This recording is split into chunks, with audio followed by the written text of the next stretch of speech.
paz do Senhor, amém? Eu quero primeiramente louvar a Deus pela vida do pastor desta igreja, pastor José Guimarães Coutinho, presidente da IADESLE, em nome do qual cumprimento todos os demais pastores aqui da IADESLE, que são nossos amigos. Nós conhecemos, alguns estão sentados ali, outros aqui. Louvamos a Deus pela vida de todos. Também quero louvar a Deus pela vida do pastor Chagas, que está à frente desse trabalho, toda a coordenação aqui desse trabalho bonito, da IADESLE. Que Deus continue abençoando a cada jovem que se inscreveu, que colocou o seu nome, que reservou esse tempo para estar aqui. Ao pastor Cláudio Calais, tive o prazer de ouvir, Deus abençoe. Jovem pregador, ministrante da palavra, trouxe-nos uma palavra boa do céu, um estudo maravilhoso nesta tarde. Pastor Juvenil, e dali mais a esposa, Deus abençoe. Comigo a minha esposa, já foi apresentada, a minha filha Daina, que está aqui comigo nessa oportunidade. Queridos, eu vou pedir a atenção dos jovens, porque o meu tema aqui, ele não é tema de fogo, ele é tema de reflexão, ele é tema de impacto e também de informação. Do Areópago ao campus, como testemunhar a fé em um ambiente universitário. Essa é a temática.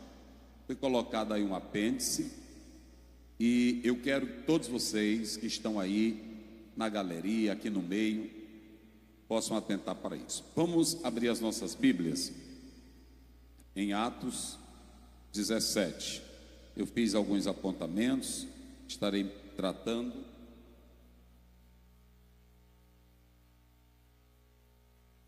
Atos capítulo 17. Estaremos lendo alguns versículos bíblicos de Atos 17. Muito bem, Atos 17, 16. Abra a sua Bíblia comigo. Quem trouxe? Os irmãos que também acompanham pela FM Esperança, pela internet, Deus abençoe a todos. Atos 17. Vamos começar do verso 15. E os que acompanhavam Paulo levaram até Atenas, e recebendo ordem para que Silas e Timóteo fossem ter com ele, mas depressa possível partiram. E enquanto Paulo esperava em Atenas, o seu espírito se comovia em si mesmo. Olha, eu vou começar pedindo aos irmãos que marquem o que eu vou pedir para marcar, para vocês entenderem. Primeiro, marque a expressão Atenas. Segundo, marque a expressão seu espírito se comovia, vendo a cidade tão entregue à idolatria, de sorte que disputava na sinagoga com os judeus religiosos e todos os dias na praça com os que se apresentavam. E alguns dos filósofos epicureus e estoicos contendiam com ele. Uns diziam: que quer dizer este paroleiro? E outro: parece que é pregador de deuses estranhos, porque lhes anunciava Jesus e a ressurreição. E tomando-o levaram ao Areópago, dizendo: poderemos nós saber que nova doutrina é essa de que falas? Pois coisas estranhas nos trazes aos ouvidos. Queremos, pois, saber o que vem a ser isso. Pois todos os atenienses e estrangeiros residentes de nenhuma outra coisa se ocupavam, senão de dizer e ouvir alguma novidade. E estando Paulo no meio do Areópago, disse: varões atenienses, em tudo vejo um tanto supersticiosos, porque passando eu e vendo os vossos santuários, achei também um altar que estava escrito ao Deus desconhecido. Estes, pois, que vós honrais não conhecendo, é o que eu vos anuncio.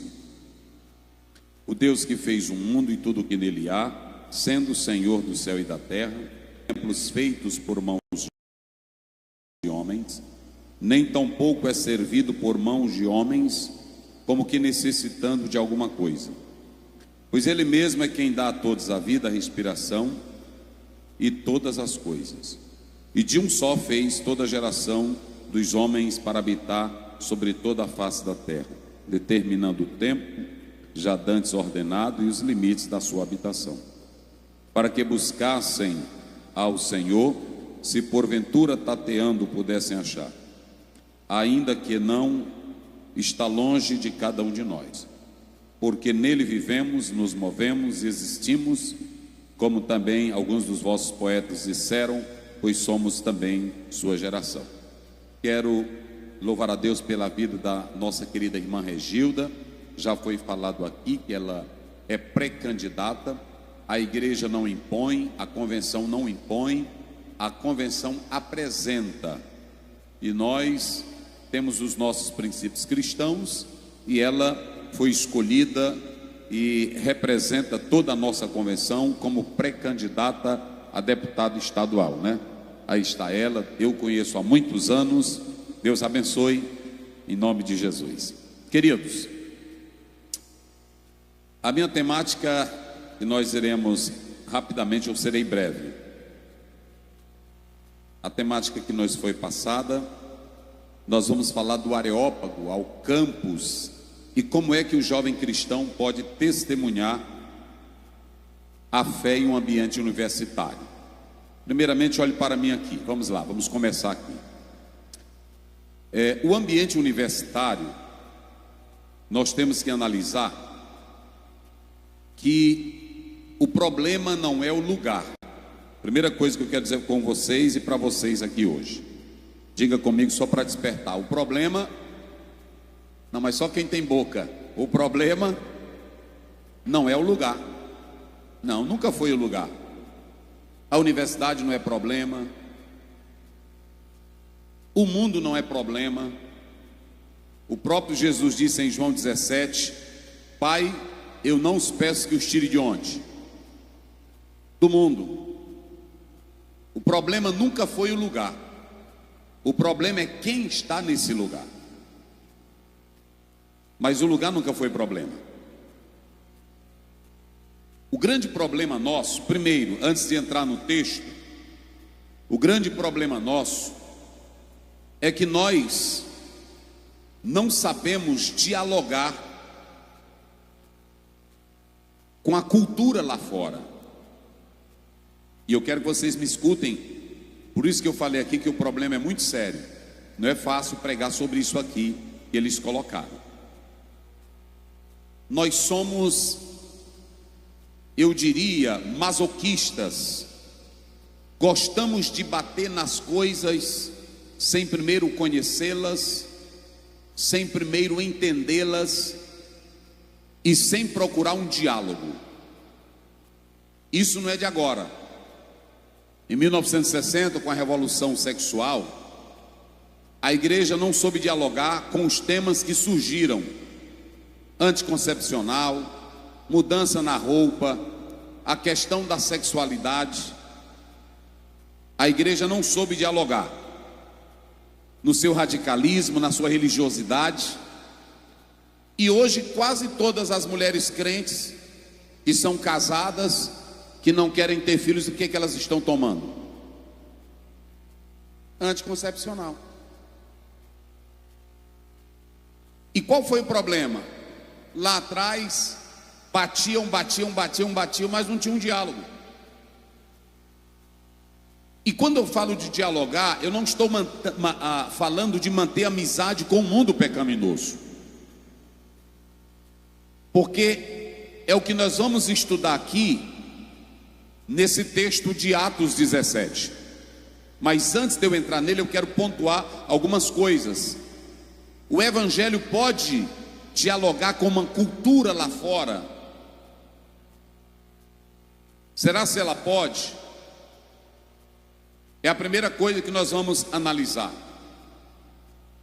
A segunda, o que é a universidade? A gente fala, mas a maioria dos crentes estudam nas universidades, ganham dinheiro com formação da universidade. A universidade é um campus aonde se forma doutores, médicos, juízes, aonde a elite pensante, crítica, ela sai da universidade. Diríamos que a universidade seria como o Areópago no tempo de Paulo. Então, se eu sei que a universidade é o campo onde se concentra a maior ideia epistemológica, a maior ideia da construção do saber envolvendo o homem, a questão existencial, a questão da vida, a questão ética, a questão dos valores. Se eu sei que na universidade há um debate antropológico, sociológico, qual deve ser o meu posicionamento como cristão no campo universitário? Eu posso dialogar com filósofos, eu posso dialogar com ateístas, eu posso dialogar com agnósticos, eu posso dialogar com satanistas. O que a cultura pode me oferecer, eu como crente cheio do Espírito Santo? E essa era uma das brigas dos pais da igreja, Tertuliano e outros mais. O que tem a ver a academia com Jerusalém? O que tem a ver Platão com a fé? Agora escute bem, jovens, se é na universidade que está toda a centralidade do pensamento humano e da construção da essência do ser humano, como é que a igreja ela vai impactar a universidade se ela não sabe dialogar com a universidade?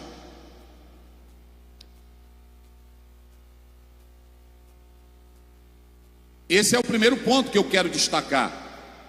Então, nas universidades nós temos os paradigmas científicos, filosóficos, culturais, políticos, e toda a nossa sociedade ela é influenciada pelo impacto da sociedade. Lugar para se formar crente é a igreja, lugar para se formar dentista, professor, para se formar juiz, advogado, é o inferno? Aonde é? Vamos lá, aonde é? A universidade. Então, o que seria a universidade? Oficina do diabo? Não. O que seria a universidade? Fábrica de Satanás? Não. Mas na universidade tem os liberais marxistas, na universidade tem da área social, pessoas que seguem a ideia satanista, a filosofia livre. E aí, pastor Zéu? O jovem que está lá no campus universitário. Terceira coisa, veja o campo universitário como um campo missiológico. Vá para a universidade sabendo que você vai para um campo missionário. Assim como tem países anticristãos, como na janela 10x40, cinturão de resistência, políticos que não gostam de evangélicos, o cristão não pode temer e nem fugir da universidade. Mas quando você entra na universidade, você entra com duas qualidades. A primeira, luz. Se a faculdade tem uma ideia boa de formação, você tem uma luz maior, que é Jesus Cristo brilhando dentro de você. Mateus 5,16.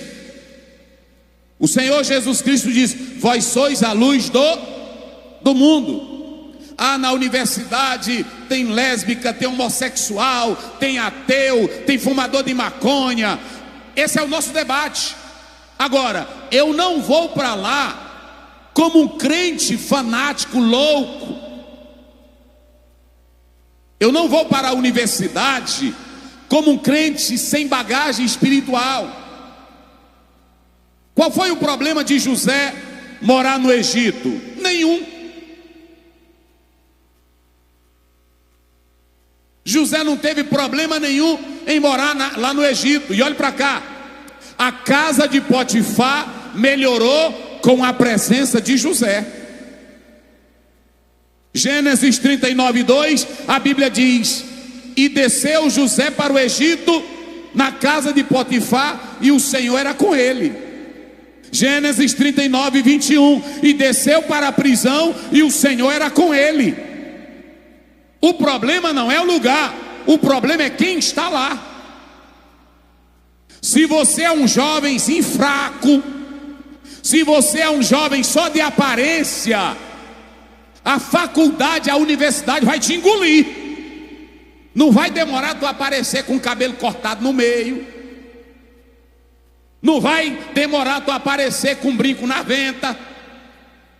Hein? Não vai demorar tu dizer que não é mais Manuel. Não vai demorar você dizer que não crê mais na Bíblia. É porque quem foi para lá nunca foi mudado, mas quem sai daqui para lá cheio de Deus, oh aleluia, aí tem diferença. Irmão, só para vocês terem uma ideia, Deus é tão bom, queridos, que Moisés morou no Egito e ainda teve uma coisa: Moisés frequentou toda a academia do Egito. Atos 7:22, Moisés era formado em toda a ciência do Egito, mas o Egito e a academia nunca entrou em Moisés. Capítulo 1 de Ezequiel, Ezequiel morou junto ao rio Quebar, na terra da Babilônia. Não era mais a terra de Deus, era a Babilônia. Mas a Bíblia diz que lá ele teve visões dos céus. Daniel 1:8 morou também na Babilônia. Um era à beira do rio, o outro era no palácio. Mas tanto faz morar no palácio, na rua, em um casebre. Mas se você tiver Deus na vida, tu pode entrar até no inferno, irmã. Agora quando não é crente, qualquer besteira que o professor de sociologia diz, aí você sai, mudou minha mente essa. Escute, a universidade, vamos gritar isso bem forte aqui, a IADESLE, a juventude da IADESLE, digam comigo bem forte: o campo universitário, não, bota para rasgar, o campo universitário vai ser meu campo missionário.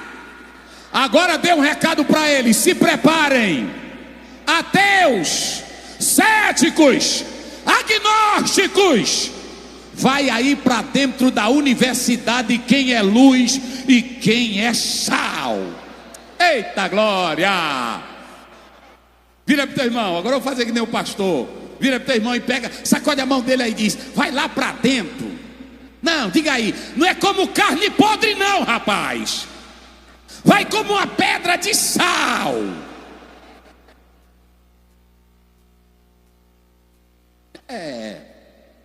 Não é assim? Entra como uma pedra de sal. Lá tem muita carne podre, mas na hora que tu chegar lá com o sal, eita glória a Deus. Quem glorifica? Só quem glorifica a Deus. Diga comigo: sal. Bem forte, jovem, sal. Eu sei que vocês podem gritar mais alto: sal. Qual é a primeira coisa? Qual é a primeira coisa para você entrar na universidade? Tem que ser o quê? Não, a primeira. Isso, Luiz. A primeira, quando Jesus fala de fós, a palavra fós, a palavra grega fós, é a palavra fósforo, é a palavra foquite, é a palavra farol, é a palavra ideia. Então olhe para cá, lá na universidade tu é um pequeno fósforo. Você já leu Tiago 3? Uma fagulha incendeia. Alguns jovens começaram a orar na Universidade de Oxford, e Deus tomou conta. em Topecas, Kansas, eles começaram a orar e Deus tomou conta. Então não venha para cá não, olha para cá. Não venha para cá, é porque as universidades, elas estão cheias de pecado. Não é só lá não, é o mundo todinho.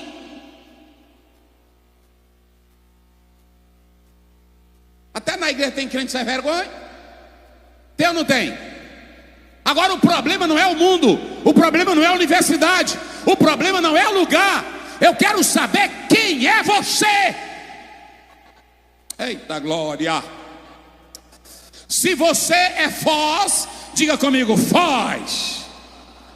O pastor falou aqui do fogo. Olha para cá, tudo de crente é com fogo, irmão. A Bíblia diz que a primeira coisa que Deus fez foi a luz. E para guiar Israel durante a noite, bota fogo. E para falar com Israel no Monte Sinai, é fogo. Com crente da Assembleia de Deus, tudo é misturado com o quê? Não é isso, pastor? É com o quê? Fogo. O senhor disse que tem que acender o quê? Fogo. É o fogo.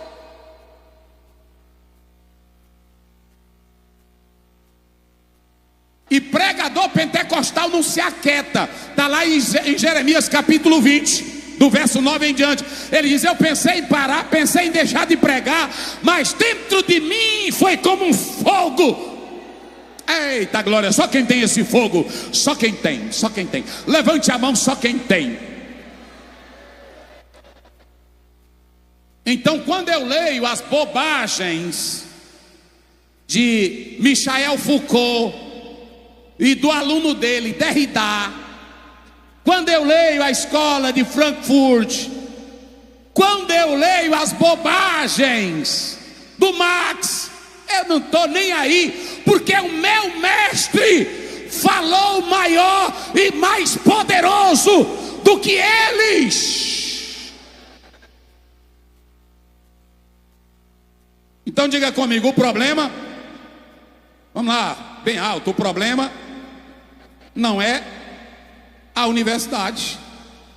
Não é a universidade. A universidade é só um espaço. Agora, quem vai fazer a diferença na universidade é você. Mas para ir para lá, tu tens que ser o que primeiro? Luz. E depois o que? Se não tiver sal, vai virar carne podre. Se não tiver sal, não se conserva. John Stott, ele diz uma coisa interessante. O apóstolo Paulo, ele entendeu profundamente a cultura dos seus ouvintes, conheceu a literatura deles, dialogou com os seus pressupostos. Mas eu pergunto, irmão, olha para cá, vou já falar de Paulo aqui. Paulo citou os poetas ali de Atenas. Olha para cá, citou os poetas, conhecia a literatura deles, conhecia a epistemologia deles. Paulo conhecia tudo de Atenas e citou. Agora, Paulo se amoldou à cultura de Atenas? Não. Aí tem um irmão que diz: não entra aí não, que o diabo está aí. Pois é que tu tem que entrar para ele sair. Não é assim? Tem irmão que anda com essa. Irmão, não fala com ele não, ele é um grande ateu. E daí? Aí tu tem que falar com ele para mostrar que tem um grande Deus. Irmão, não fala com esse cara não, que a cabeça dele é maluca. E a tua é mais maluca do que a dele. Tu crê num Cristo que morreu e ressuscitou. Tu crê num Cristo que tu nunca viu. Tu fala num céu que nunca foi lá.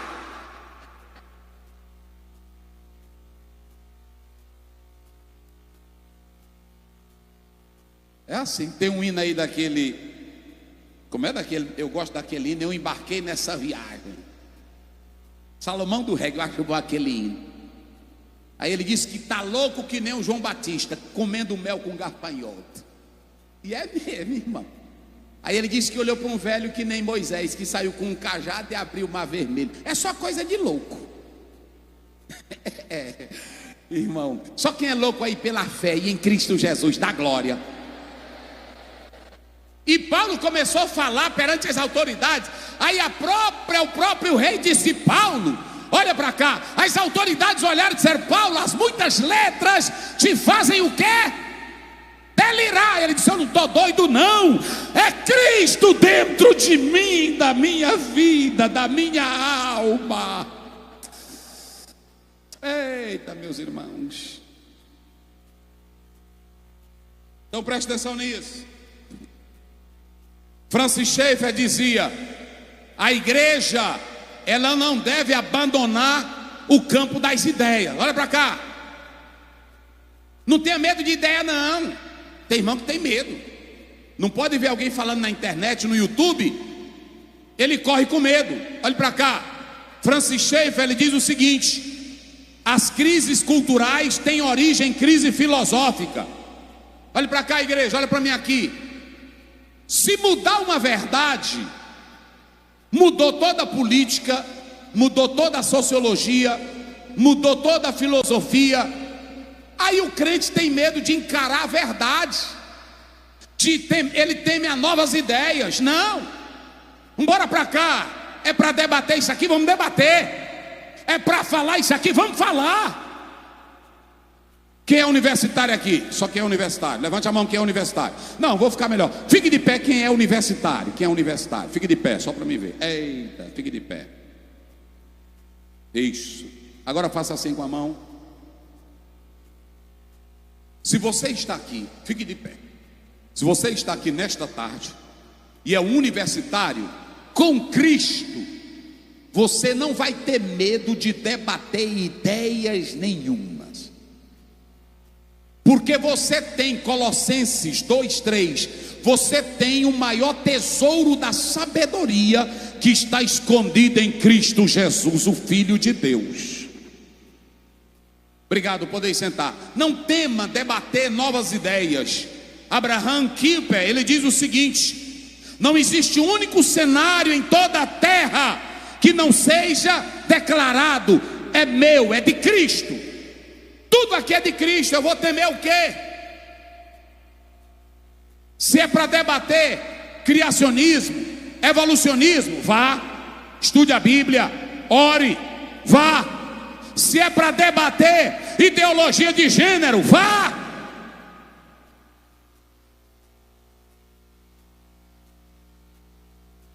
Nós batemos muito de púlpito, irmão. Vamos chamar esse pessoal da política, do juizado, vamos chamar esse pessoal de senado, vamos também debater, dialogar. A igreja não é analfabeta, a igreja não é antipolítica, mas a igreja defende a fé em Jesus Cristo, Filho de Deus.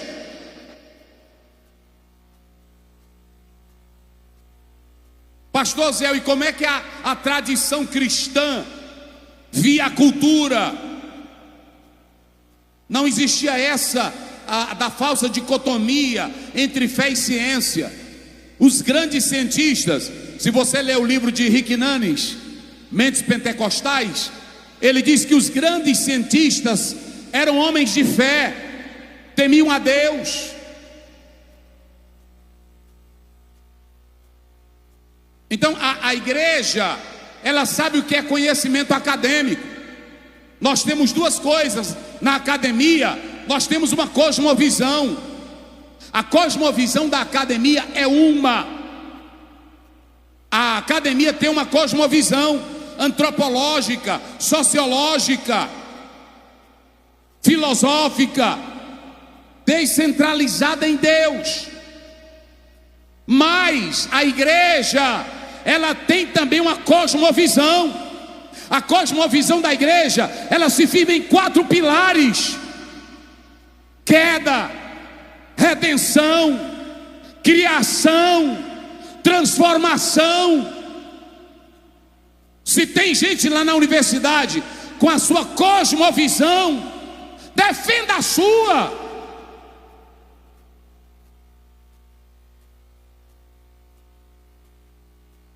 Eu vi um cientista, aliás, eu vi uma pessoa, quando morreu Adalto Lourenço, um grande cientista, defensor da fé. Quando ele morreu, eu vi um cara da academia dizendo assim: nós louvamos aos demônios e a Satanás, que desapareceu da terra, esse Adalto Lourenço. Sabe por quê? Porque Adalto Lourenço era um cientista que pela Bíblia ele discutia com qualquer acadêmico, mostrando a grandeza de Deus. Deus está na ciência, Deus está no cosmos, Deus está na filosofia, Deus está na poesia. Os céus manifestam a glória de Deus.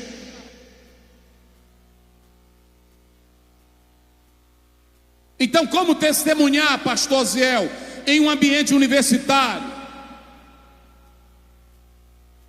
Eu estou dizendo que você não deve se preocupar com o lugar, com o ambiente, mas você deve se preocupar com você. E deixa eu dizer uma coisa: quando você olha para a Bíblia, a palavra de Deus, o apóstolo São Paulo está em um lugar chamado Areópago. Só que quem vai para o Areópago não é um filósofo, não é alguém formado em química ou apenas em história, de maneira nenhuma. Quem vai para o Areópago é um homem que tem visão espiritual. Quem vai para o Areópago é um homem que tem Deus na vida. Quem vai para o Areópago é um homem que foi até o terceiro céu. Queridos, eu vou entrar aqui agora no texto, mas antes que eu entre no texto, eu quero dizer que o mundo acadêmico, ele é marcado por pluralidade de ideias, cosmovisões diferentes, idolatria intelectual. A universidade, ela não quer saber de Deus, ela não quer saber da fé em Deus, ela não quer saber da Bíblia. Outra coisa, na universidade, o que paira, o que habita lá, é a voz da razão, é a voz da pesquisa acadêmica. O que paira e o que está na universidade é o eu assumindo o lugar de Deus. Então olhe para mim aqui. Se você pensa em ir para a universidade vazio de Deus, você será derrotado. Na universidade tem satanista, tem liberais. Na universidade tem ateu, tem espírita, tem agnóstico. Na universidade tem pessoas que não creem em nada.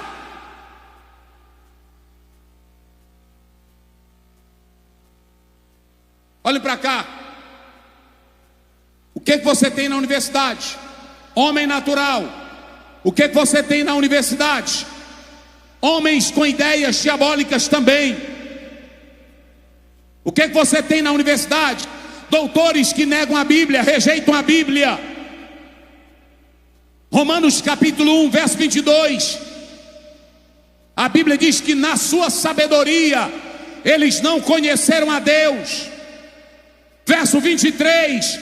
E transformaram a glória do Deus incorruptível em imagens, quadrúpedes, aves.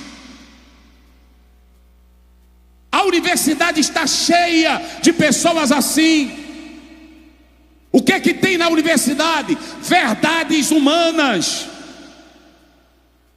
Então, se você olha para mim aqui, jovem, se você é um crentinho ingênuo, é um crentinho bobinho, é um crentinho de aparência, a universidade vai ser o teu laboratório de tormento e de fracasso espiritual. Mas se você é um Estevão de Deus, eita pastor, a Bíblia diz em Atos 6:10, ninguém conseguia resistir à sabedoria de Estevão, porque ele era cheio do Espírito de Deus.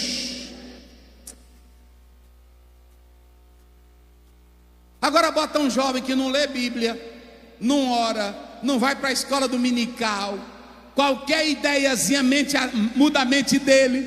Com 2 meses de universidade, ele já está derrotado.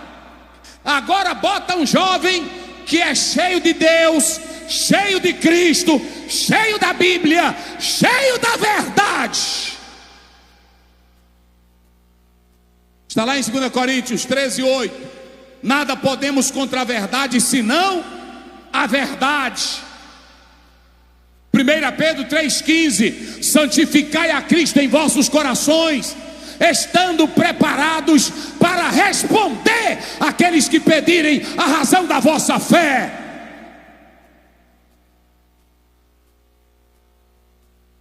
Mas olhem para cá. Quando você lê Atos 17, esse texto ele é totalmente progressista. Progressista no sentido de evoluir.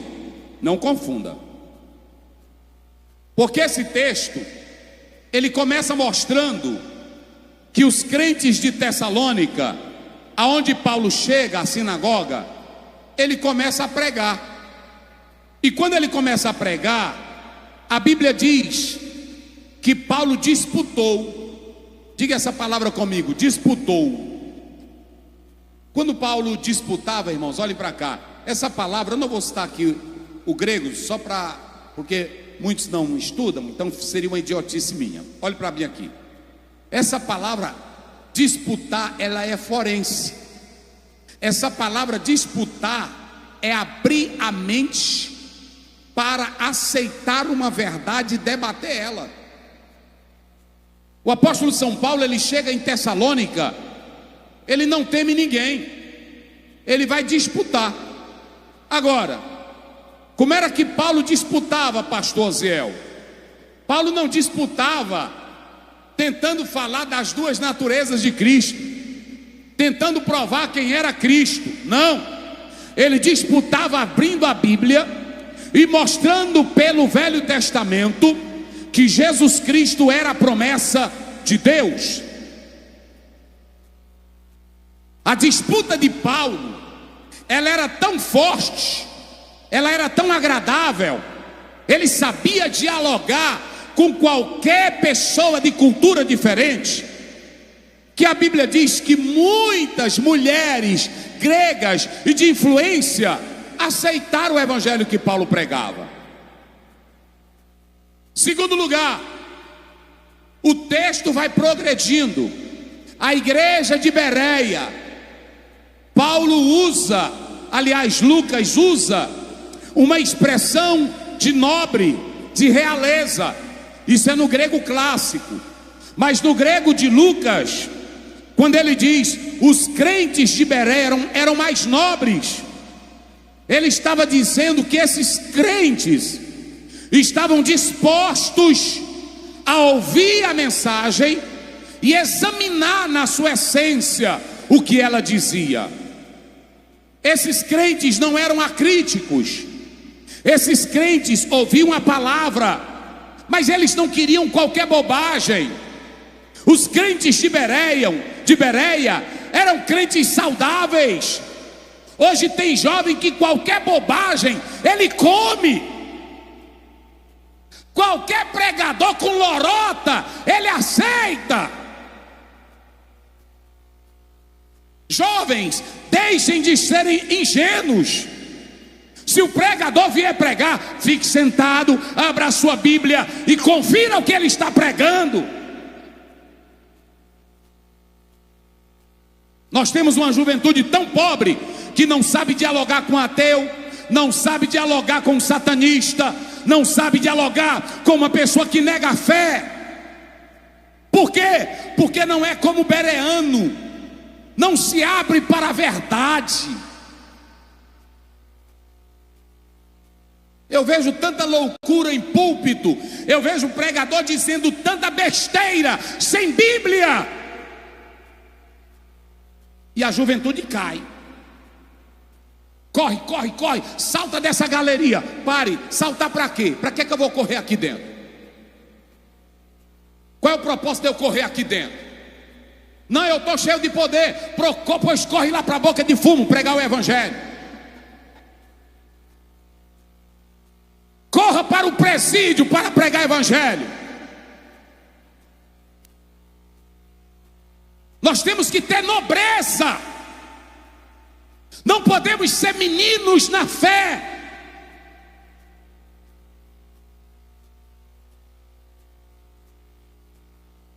Isso aqui é congresso de juventude. E eu aproveito para dizer a verdade. Eu sou pentecostal da cabeça aos pés. Mas eu não sou pentecostal doido. Eu sou pentecostal como bereano. Eu quero saber o que ele está dizendo da Bíblia. Eu quero saber se é a verdade da palavra. Porque João 8,32 diz: conhecereis a verdade e a verdade libertará. Então olha para cá, igreja, jovens. Tessalônica, Paulo disputa. Bereia, termo nobre, real. E agora Paulo chega em Atenas, cidade de cultura grega romana. Atenas, centro da filosofia. Atenas, olhe para cá para você pegar. Atenas, grande local de filósofos estoicos e epicureus. Atenas, cidade cosmopolita, cidade de grande sabedoria.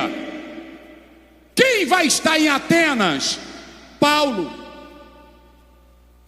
Mas a temática é: como é que eu vou testemunhar em um ambiente, a minha fé em um ambiente universitário? Venha para cá, olha para cá. A primeira coisa é que o texto nunca diz que Paulo era culto. O pastor pregou agora isso aqui. Primeira coisa, Paulo, o texto nunca diz que Paulo era culto. Hoje nós estamos vivendo quase uma academia platônica, como falou o pastor, dentro da igreja. Cada um quer mostrar que tem mais conhecimento do que o outro. Agora, Paulo nunca pregou cultura ou evangelho como cultura.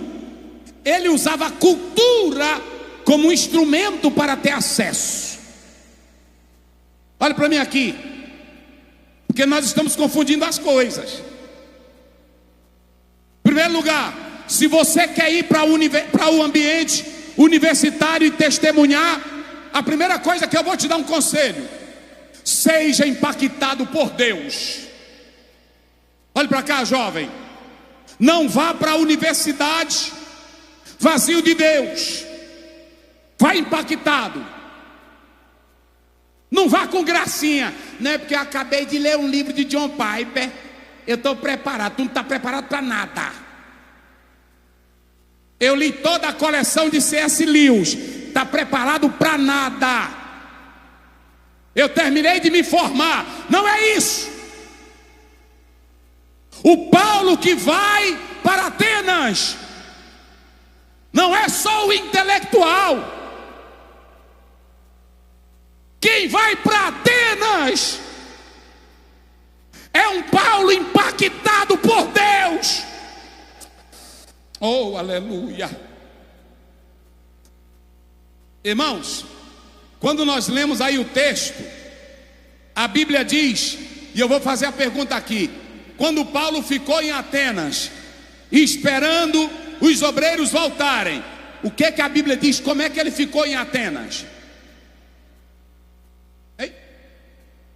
Olha aqui, tu é o escritor, né? É o escritor, cadê o livro dele? Aqui, ó, está um bom livro, eu vi aqui o início, prefaciado aí pelo pastor Raifran. Está aqui, ó, batizado com o Espírito Santo. Muito bom, temática boa, eu vi aqui os pontos, né? E aí aqui é muito importante o jovem cristão adquirir essa obra, viu? Pronto. Mas tu disseste o quê do Paulo? Ele foi como para Atenas? Ficou agoniado lá.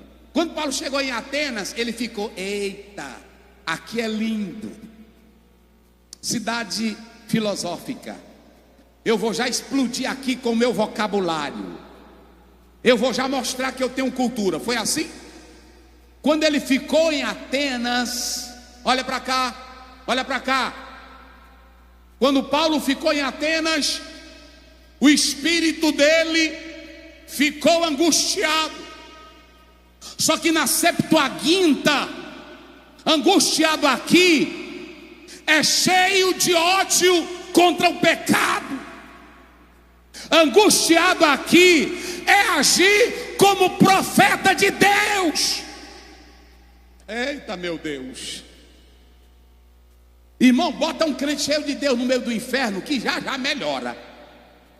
É assim ou não é? Agora bota um crente moderno, tudo fica frio. Bota um pastor moderno na igreja, ela fica morta.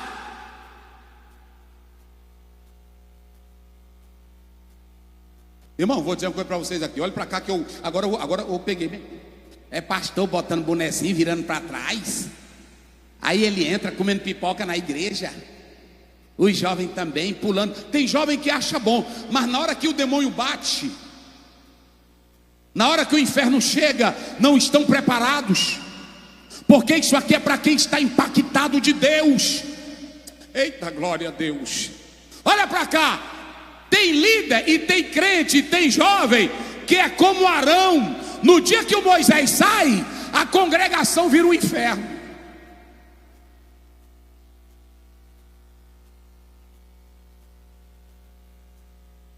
Olha para cá, deixa eu dizer uma coisa para vocês.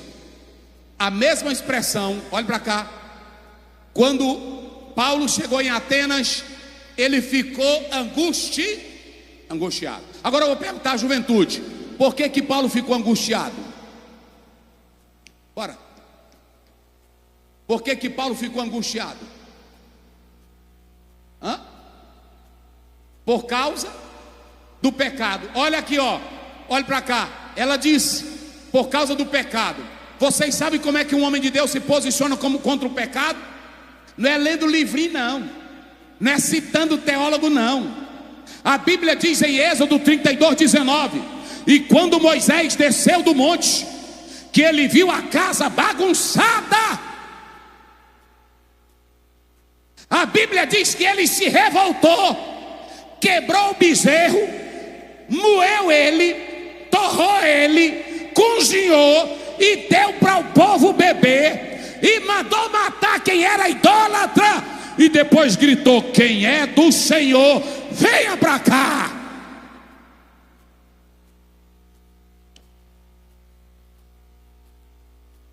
Pastor, é porque eu estou aqui na universidade, e aí, não, se não for impactado por Deus, olha para cá, ele desce, é impactado, tem um espírito profético, se levanta para pregar, e a Bíblia diz que em Atenas ele se revolta contra o pecado. Olha para cá, jovem, quer ir para a universidade e ter o mesmo espírito de Paulo? Escute, coma primeiro a Bíblia. Levante a tua Bíblia aí, levante. Só quem trouxe a Bíblia, levante ela. Levante ela. Ezequiel capítulo 3, verso 1. Come o que eu te dou. Come o que eu te dou. Deus só ia usar Ezequiel se primeiro ele comesse a palavra, para não ser contaminado ali na Babilônia. Então, em primeiro lugar, seja impactado por Deus. Queridos, meu Deus, vocês se lembram do Richard Dawkins? Que aquele cara dizia de Deus era um absurdo. Irmão, vocês pensam que o mundo está com brincadeirinha com crente? Vocês pensam que os doutores da universidade, eles estão com brincadeirinha com crente? Olha para cá, a Bíblia diz que eles chamam Deus de nada. Salmo 14:1 diz: o louco no seu coração não há Deus. Existem homens da universidade que não querem saber da Bíblia, que não temem a Bíblia, que não temem a Deus. A universidade, ela é marcada primeiro pelo naturalismo. Tudo que entra na universidade, marcado pelo naturalismo. Não há intervenção divina, não há poder de Deus, não há nada de causa divina. Tudo é cientificismo. Deus não existe. O mundo existe pelas suas causas naturais. Como é que você vai entrar na universidade se ela já é naturalista?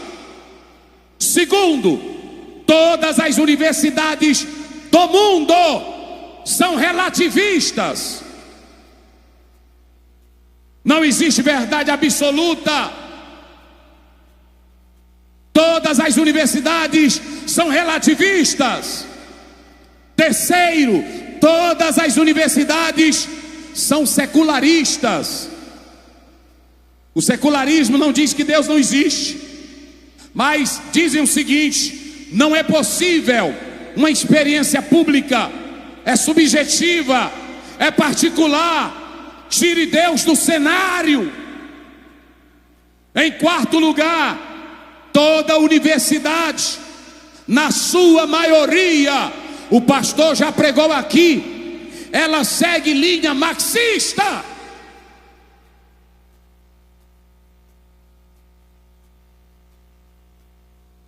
O que resolve é a matéria, é o processo econômico, não tem nada a ver com Deus.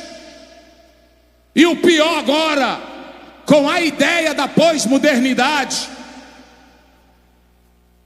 de François, quando ele entra com a ideia de massacrar as metas narrativas. Essa história da Bíblia é mentira. Cada um tem a sua verdade. Como é que você vai entrar neste universo, jovem?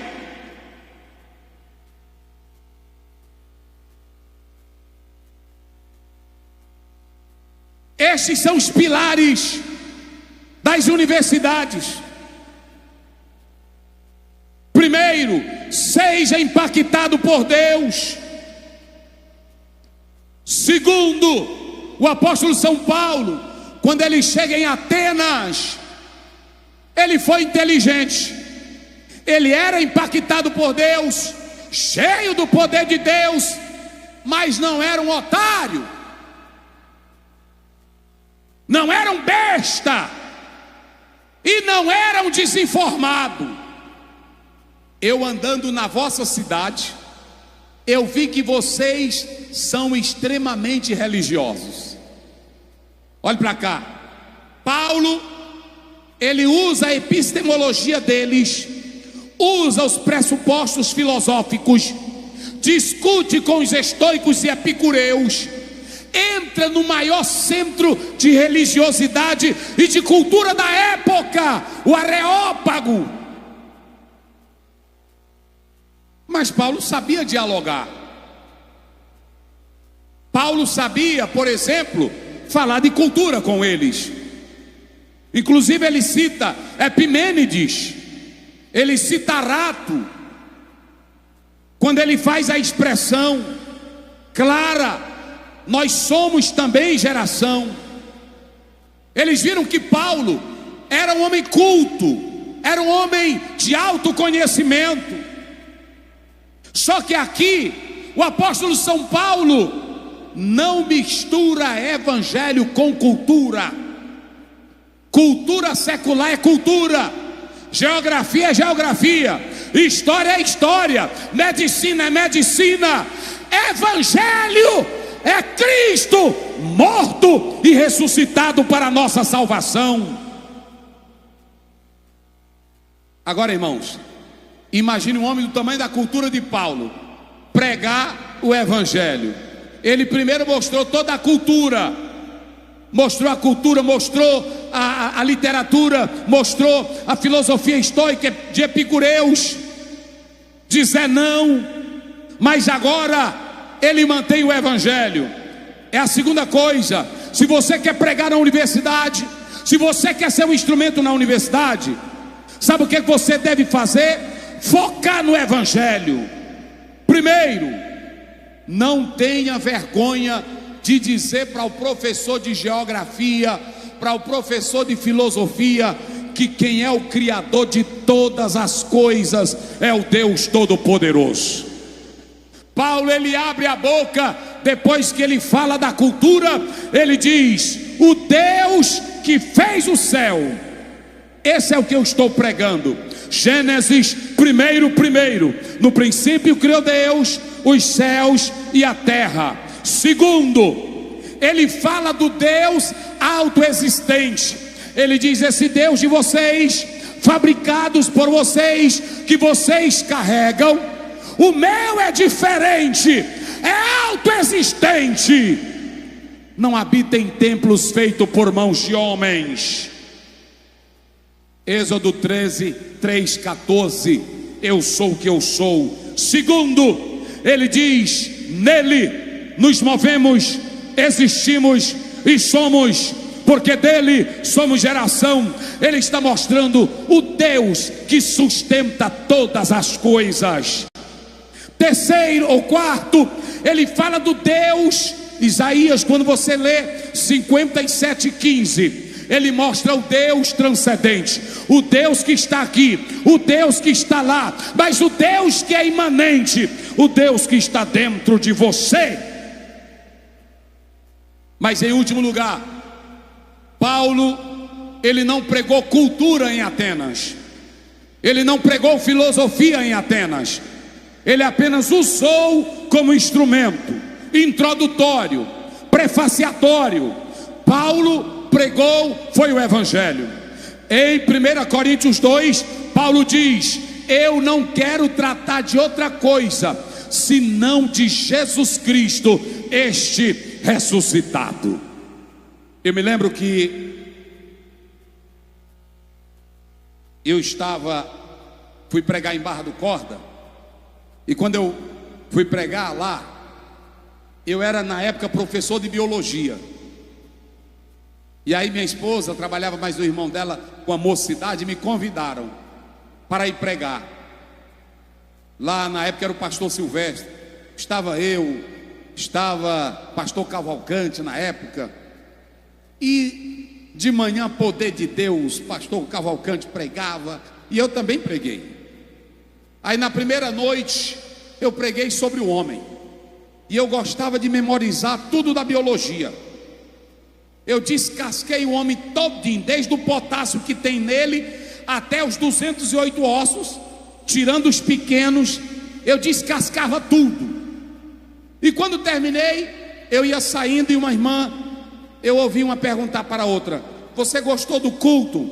Ela disse: eu estou gostando da festa, mas eu estou gostando mais daquele outro pregador, porque ele gosta de pregar é a palavra. Aquele moreninho gosta de dar aula de biologia. Vocês sabem qual é o problema nosso? É que nós estamos transformando o púlpito em galeria de homens cultos. Aqui a igreja não quer doutor em filosofia, aqui a igreja quer profeta de Deus com palavra viva do céu.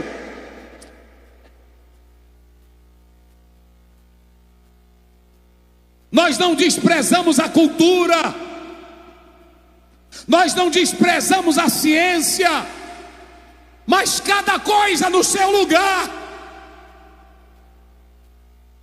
Observem, queridos, outra coisa, o apóstolo São Paulo, eu tenho dificuldade de olhar para um sermão expositivo de Paulo, porque aqui, Paulo, em um dia só, ele pregou salvação, criação, ele pregou sustentação do universo, e sabe o que ele pregou mais? Arrependimento. E para finalizar, ele pregou juízo final.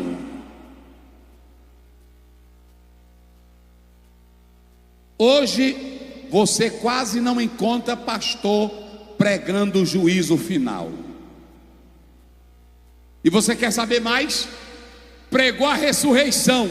E para encerrar, quando Paulo termina, a Bíblia diz que quase todos ali rejeitaram ele.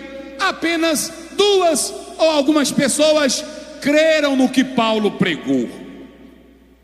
Mas Paulo, olhe para cá, em último lugar, o pregador do evangelho, ele não está preocupado com quem não vai receber ou quem vai receber, mas ele é fiel em entregar o recado de Deus a quem quer que seja.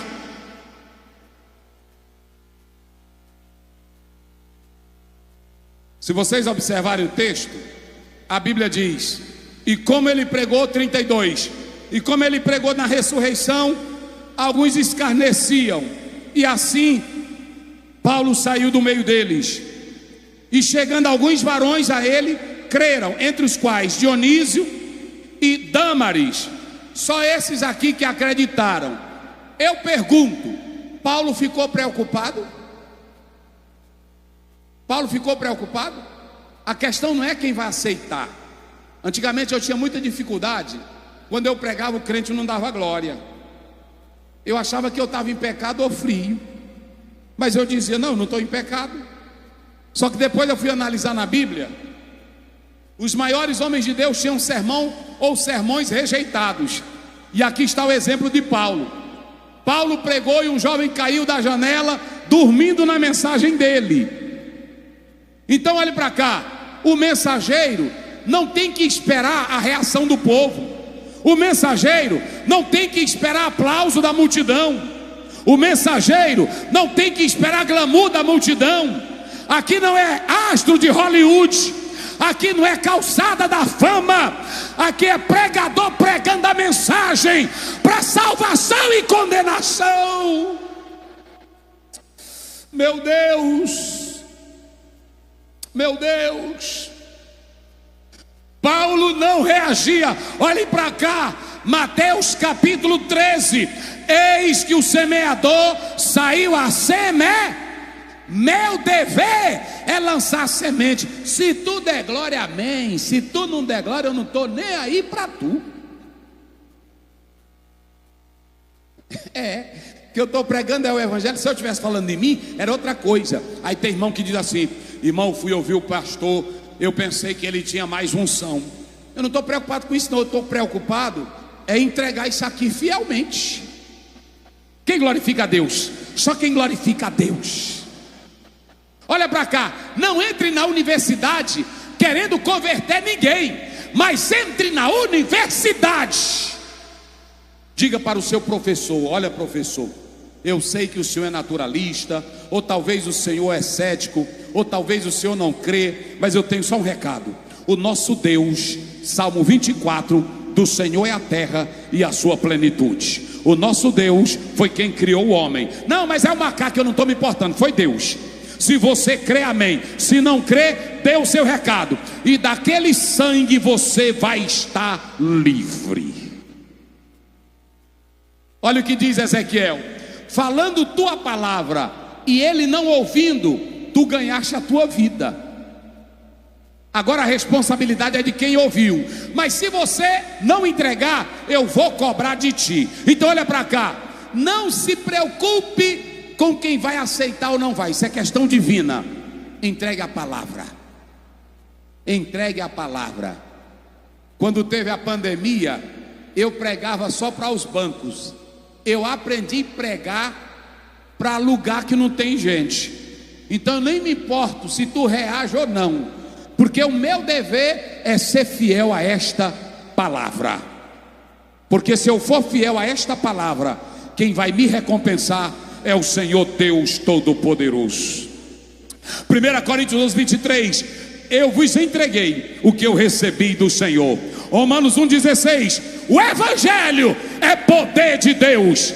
Pregue ele e deixa Deus fazer a obra. Fique de pé. Aleluia. Eu quero convidar agora você a ficar de pé. Mas eu quero nesse momento desafiar alguém que quer ser um instrumento de Deus dentro da universidade, que você não vai temer. Ele pode ser doutor lá do inferno, lá de Cambridge, lá de Harvard, ele pode ser quem ele quiser, mas você vai estar tão cheio do Espírito como Estevão, que ninguém vai resistir à tua sabedoria. Se você crê que Deus vai te encher desse poder, corra aqui à frente. Só quem quer ser impactado dentro da universidade, sem demorar, que eu só vou dizer algo aqui a você. Corra, venha moça, venha rapaz, vem aqui ligeiro. Sou eu, pastor Ociel. Eu quero pregar o evangelho com poder. Eu quero